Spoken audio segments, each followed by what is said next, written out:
여러분, 지난주에 우리는 부활하신 예수님을 만난 마리아에 대해서 이야기를 나눴습니다. 그리고 오늘 본문은 바로 그날 예수님께서 부활하신 바로 그날 저녁에 예루살렘에 모여 있었던 제자들, 그들에게 일어났던 이야기를 이야기해 보려고 합니다.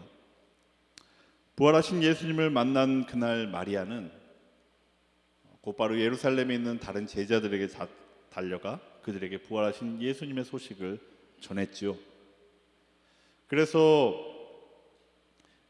예루살렘에 모여있던 이들 제자들 중에는 이미 예수님의 부활 소식을 전해 들었던 그런 사람들도 분명히 있었을 겁니다.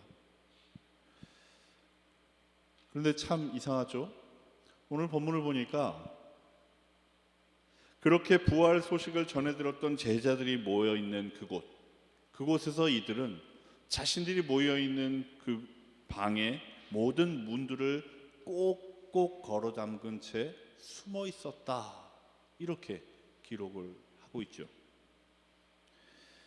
여러분, 잠시 그날 그 저녁에 제자들이 숨어 있었던 그 예루살렘의 어느 작은 방, 그 방을 한번 상상해 보시기 바랍니다. 저녁 시간이 되었기 때문에 이미 어둠이 내려오고 있었지요. 창문으로 들어오는 빛도 조금씩 사그라들고 있었습니다. 그곳에는 사람들이 모여 있지만 어느 누구도 말을 하고 있지는 않습니다.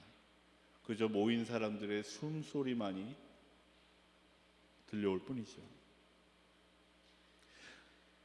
잠겨져 있는 문 쪽에서 발소리가 들릴 때마다 그곳에 모여 있는 사람들의 몸이 흠칫 놀라곤 합니다. 문고리가 흔들리지는 않는지, 문이 제대로 잠겨 있는지 그들의 눈길이 쉼없이 움직이기도 하죠.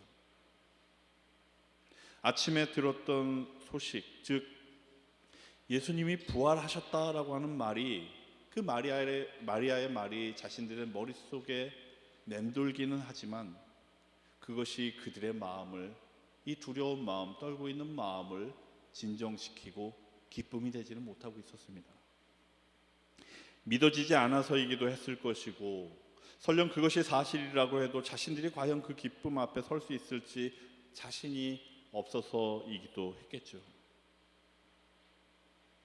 오늘 본문을 보니까 그들이 이토록 모여있던 곳의 문들을 굳게 잠궈 놓았던 이유는 그들이 유대인들을 무서워했기 때문이다 라고 그렇게 기록을 하고 있습니다.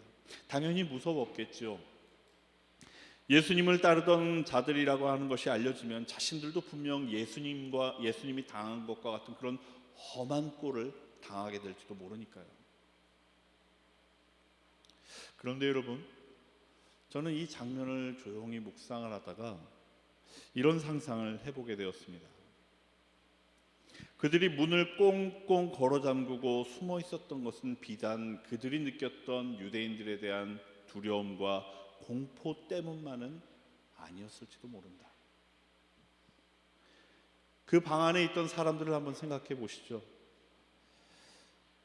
그들은 예수님이 잡히시던 그날 밤 겟세마네에서 도망쳤던, 예수님을 내버려 두고 도망쳤던 사람들이었습니다.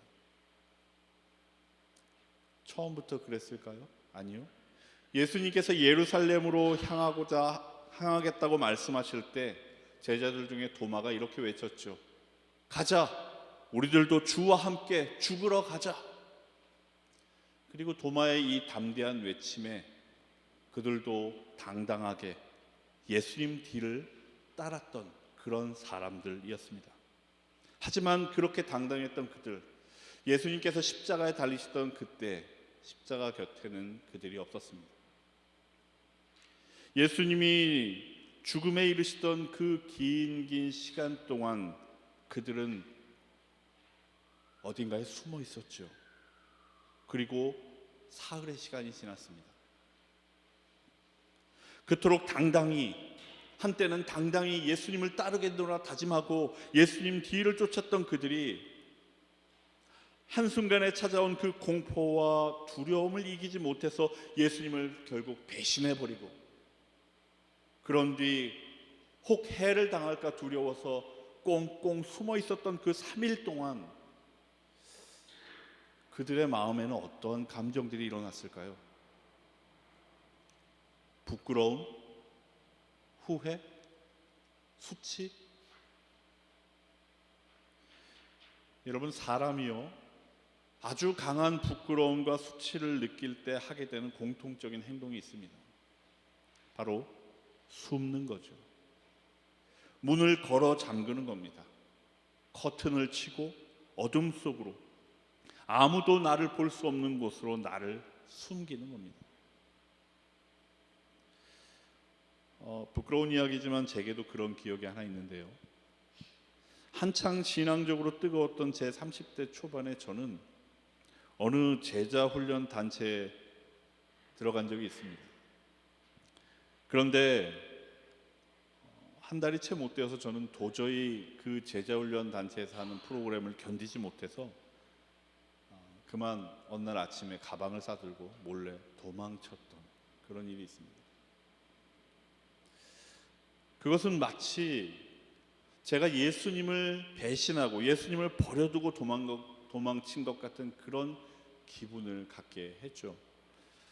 그래서 그 이후에 저는 깊은 자괴감 또 부끄러움에 빠져서 무려 3개월 정도를 반지하 어두운 방에 틀어박혀서 그렇게 지냈던 기억이 있습니다.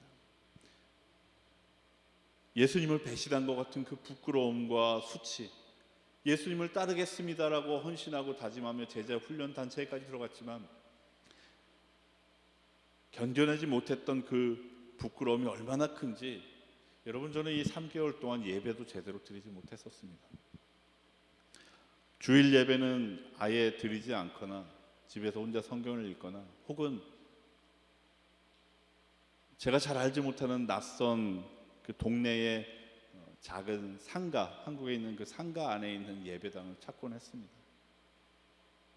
혹시라도 아는 사람을 만날까 싶어서 예배가 시작되면은 살짝 뒤로 들어가서 뒷자리에 앉아 있다가 목사님의 축도가 시작되면 살짝 문을 열고 빠져나와서 집으로 돌아오곤 했죠. 그 외에는 그 3개월의 시간 동안 내내 그 작고 어두운 방 안에만 있었던 그런 기억이 제게 있습니다. 그래서일까요? 두려움의 문을 꽁꽁 걸어 잠근 채 숨어 있었던 이 제자들에게서 그때의 제 모습이 겹쳐 보였습니다. 그래서 그들이 꽁꽁 잠궈 놓은 그 문들이 저에게는 유대인의 위협으로부터 자신들을 보호하려는 문인과 동시에 자신들의 행동에 대한 그 수치와 부끄러움을 안으로 감추고 숨기려고 하는 그런 문으로 보이기도 하죠. 그러나 여러분, 문을 잠근다고 해서 두려움의 상황이 사라지지는 않습니다. 커튼을 친다고 해서 그들의 수치가 사라지지도 않지요. 문을 꽁꽁 잠궜지만 그들을 향한 유대인들의 위협은 여전히 존재하고 있었고, 문 뒤에 그들의 몸을 숨겼지만 그들의 부끄러움 또한 여전히 깊은 상태였습니다.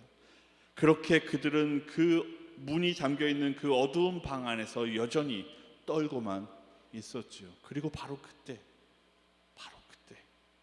예수님께서 그 어둠 안으로 찾아오신 겁니다.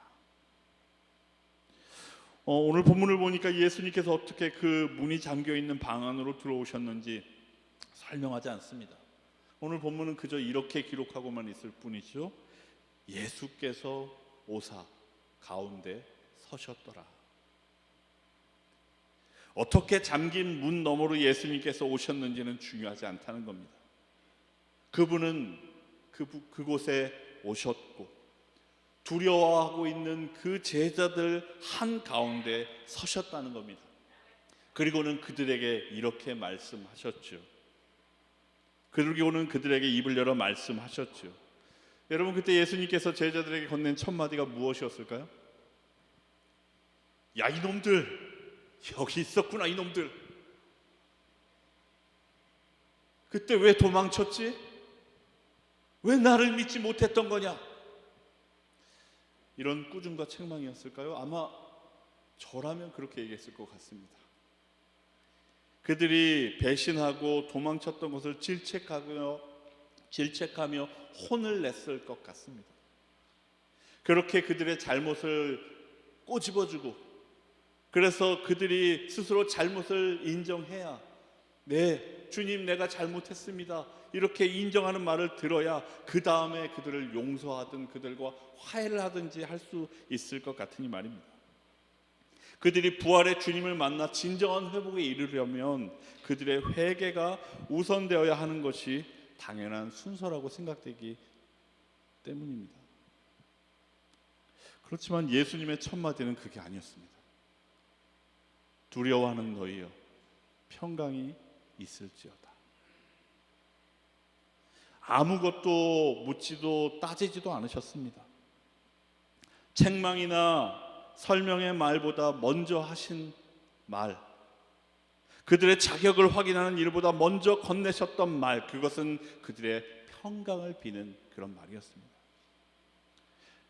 평강이라고 하는 이 말은 단순히 안심해라, 이제는 괜찮다, 이런 뜻이 아니죠.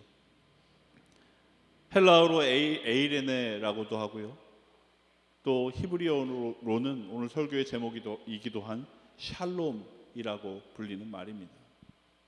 여러분, 전에도 제가 설명을 드렸죠. 이 샬롬이라고 하는 단어는, 예수님께서 말씀하신 이 평강이라는 단어는 모든 것이 온전하게 자리를 지키고 관계를 유지하는 그런 상태를 말하는 말입니다. 깨어진 관계가 있었다면 회복이 되어서 제자리를 찾는 것이 샬롬입니다. 없어진 것이 있었다면 다시 채워지고, 끊어진 것이 있었다면 다시 이어지는 것이 바로 이 샬롬이죠.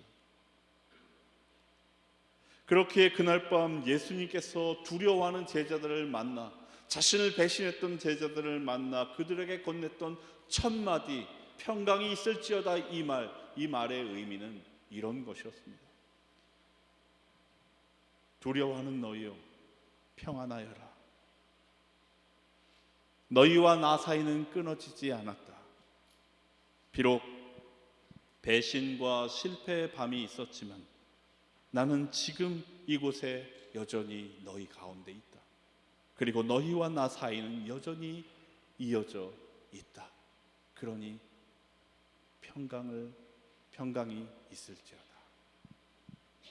두려움과 수치 가운데 도무지 샬롬을 받을 자격이 없다고 느꼈던 이들에게, 모든 것이 끝났고 모든 관계가 어그러졌으며 모든 희망이 사라졌다고 생각했던 이들에게 예수님은 회복과 화해의 샬롬을 건네주셨던 거죠.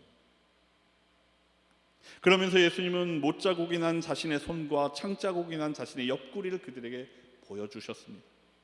그리고 제자들은 그것을 보고 기뻐하기 시작했죠. 아마 그것을 통해, 그 성은을 통해 비로소 이분이 정말로 부활하신 주님이라고 하는 것을 깨닫게 되었기 때문일 겁니다. 그런데 예수님은 화해와 회복의 샬롬을 말씀하기 전에 이 상처부터 그들에게 보여주지 않으셨습니다.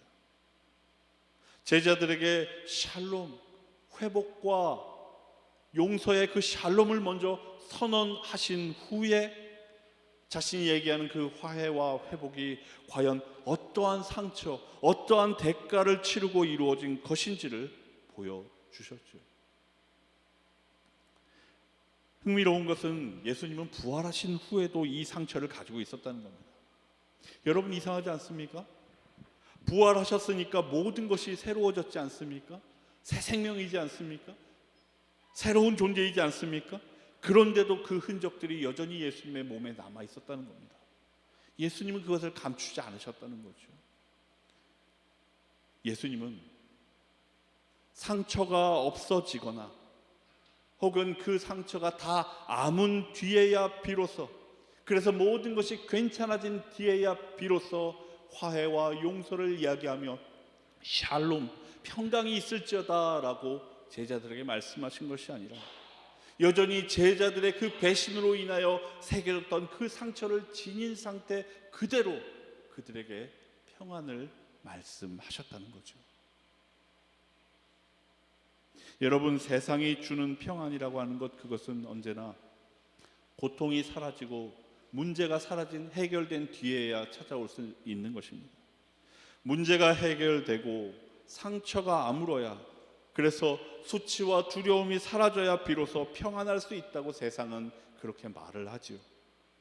하지만 예수님은 본인이 여전히 상처를 지닌 채로 제자들에게 화해와 회복을 알리는 샬롬을 말씀하셨습니다. 이 샬롬은 고통이 다 해결되었기 때문에 주어지는 것이 아니죠. 고통을 통과하신 분이 여전히 그 상처를 가진 채로 건네시는 그런 평안입니다. 여러분, 이 평안을 받은 제자들도 마찬가지죠.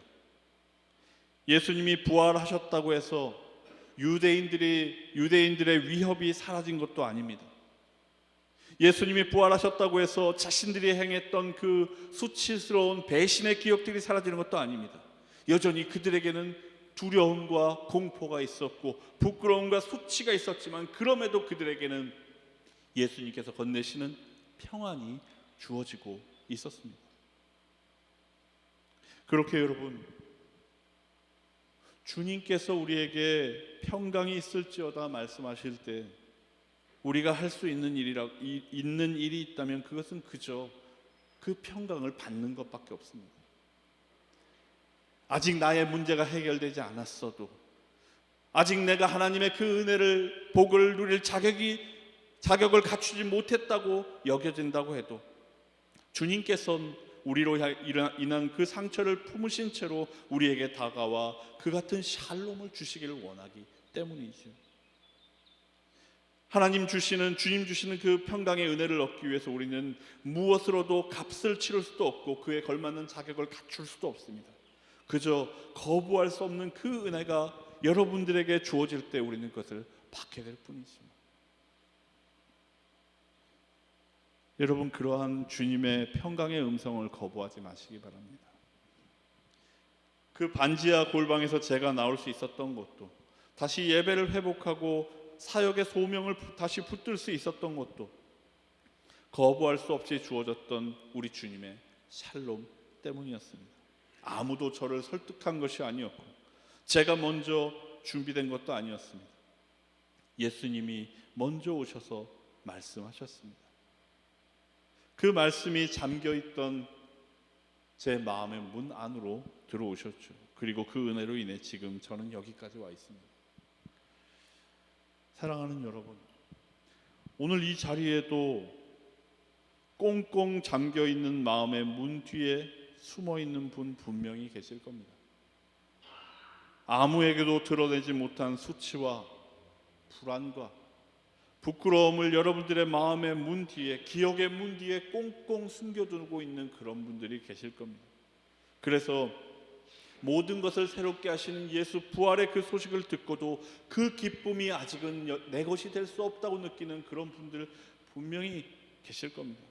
그러나 여러분, 여러분에게 건네시는 예수님의 말씀을 들으시기 바랍니다.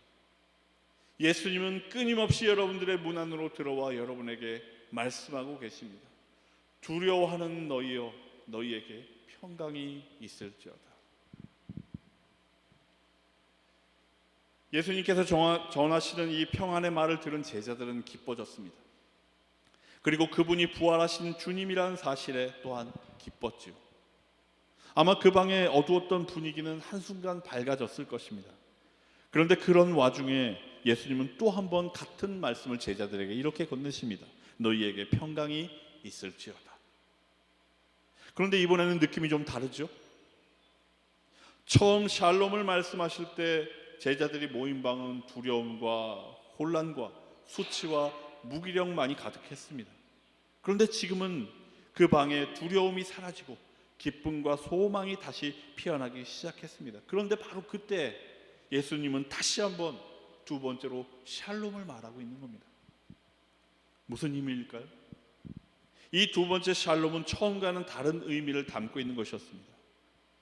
이것은 두 번째 샬롬을 말씀하신 이후에 따라오는 오늘 본문 말씀이 분명하게 보여주는데요, 예수님 말씀하십니다. 너희에게 평강이 있을지어다. 아버지께서 나를 보내신 것 같이 나도 너희를 보내노라. 첫 번째 샬롬이 다친 자들 안으로 들어오는 평안이었다면, 두 번째 말씀하신 샬롬은 그들을 세상으로 내보내는 그런 평안인 거죠. 너희에게 평안이 있을지어다, 평강이 있을지어다. 아버지께서 나를 보내신 것 같이 나도 너희를 보내노라. 아버지께서 아들을 보내신 것 같이. 여러분, 이게 어떤 방식일까요? 조금 전 우리가 말씀에서 보지 않았습니까? 아버지의 보내심을 받은 아들이 어떤 방식으로 제자들을 찾아왔습니까? 잠겨있는 문 안으로 들어가셨죠. 그리고 도망쳤던 자들, 자신을 부인했던 자들, 자신에게 상처를 주었던 이들, 그래서 수채 속에 숨어있던 그들에게 그들의 자격을 묻지도 않고 그들의 책임도 따지지도 않았습니다. 그저 샬롬, 화해와 용서를 선언하셨죠. 바로 이것이 아버지께서 아들을 보내신 방식이었습니다. 그리고 예수님께서는 아버지께서 자신을 보내신 그 방식 그대로 제자들을, 그리고 저와 여러분들을 세상으로 보내고 계신 거죠. 그리고 또 말씀하십니다. 성령을 받으라. 예수님은 제자들을 세상에 보내시면서 그냥 내보내지 않으십니다. 혼자서 가서 내가 말하는 것을 다 지켜라 말씀하지 않으십니다. 숨을 내쉬시며 성령을 우리에게 주시죠. 아버지께서 아들을 보내실 때 그 아들 혼자가 아니셨던 것처럼 보내심을 받은 제자들도, 보내심을 받는 우리들도 혼자가 아닙니다. 성령이 함께 하시죠. 그리고 성령이 함께 하시기 때문에 그들에게는, 우리들은 혼자 힘으로는 도저히 감당할 수 없는 일도 감당할 수가 있게 되는 겁니다. 여러분, 그 일이 뭘까요? 이어지는 말씀에서 바로 말씀을 들려주시죠. 너희가 누구의 죄든지 사하면 사하여질 것이요 누구의 죄든지 그대로 두면 그대로 있으리라. 바로 누군가를 용서하는 일입니다. 이것은 우리가 하나님을 대신할 심판관이 되었다거나 우리에게 죄를 사할 놀라운 권세가 주어졌다는 그런 말이 아닙니다. 예수님은 왜 이런 명령을 우리에게 주셨을까요? 여러분, 조금 전에 예수님께서 제자들에게 하셨던 일들을 떠올려 보십시오. 예수님은 도망쳤던 자들에게, 배신했던 자들에게 먼저 용서와 화해의 샬롬을 말씀하셨습니다. 그러자 어떤 일이 일어났습니까? 그러자 그들이 꽁꽁 잠궈 두었던 두려움과 수치의 문이 열리기 시작했죠. 그러면서 예수님은 제자들에게 말씀하시는 겁니다. 너희가 누군가의 죄를 용서하며 그들에게 샬롬을 이야기할 때, 회복의 샬롬, 용서의 샬롬, 화해의 샬롬을 전할 때 그 사람을 가두고 있던 문들은 비로소 열리게 될 것이고, 그 사람에게는 용서받은 자의 새로운 삶, 샬롬을 전해받은 자의 새로운 삶이 시작될 것이라고 그렇게 말씀하고 계신 겁니다. 그러나 그 샬롬을 전하지 않는다면 그 문은 그대로 잠긴 채 있게 될 것이라고 말이죠. 여러분, 제 이야기를 하나 좀 들려드릴까 하는데요.